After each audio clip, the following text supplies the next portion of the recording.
آج دلی میں جو کچھ ہوا میں مذمت کرتا ہوں اس وائلنس کی جس میں ایک پولیس کا کانسٹیبل رتن لال مارا گیا، جس کے ان کے 3 بچے ہیں، 2 بیٹیاں 1 بیٹے.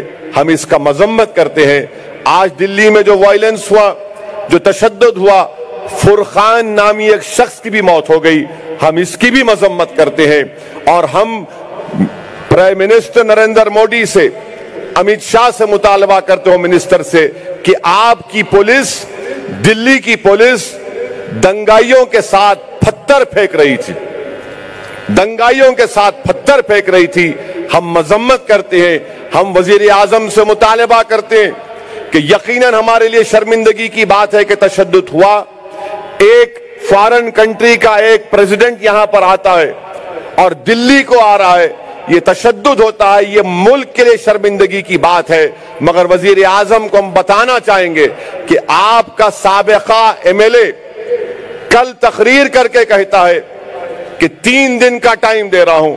میں وزیر اعظم سے کہوں گا کہ آپ کے آنگن میں آپ نے سانپوں کو پالا ہے. جب آپ اپنے آنگن میں سانپوں کو پالیں گے وزیر اعظم، یہ آپ ہی کو ڈسنے والے ہیں. اور آج جو واقعہ دلی میں ہوا ہم اس کا کنڈیم کرتے ہیں. امیت شاہ سے مطالبہ کرتے ہیں کہ آپ کو دلی میں امن قائم کرنا پڑے گا. دلی میں پولیس کو جا کر دلی کے ہر شہری کو، چاہے وہ مسلمان ہو، ہندو ہو، کوئی بھی ہو، دلی پولیس پر آپ دباؤ ڈالیے اور کوئی تشدد کا واقعہ نہ ہو. کھلے عام ویڈیوز ہیں کہ کوئی گولی چلا رہا ہے، ویڈیوز ہیں کہ کوئی درگاہ کو جلا رہا ہے، ویڈیوز ہیں کہ ایک نہتے شخص کو پیٹا جا رہا ہے. ہم ہر وائلنس کو کنڈیم کرتے ہیں.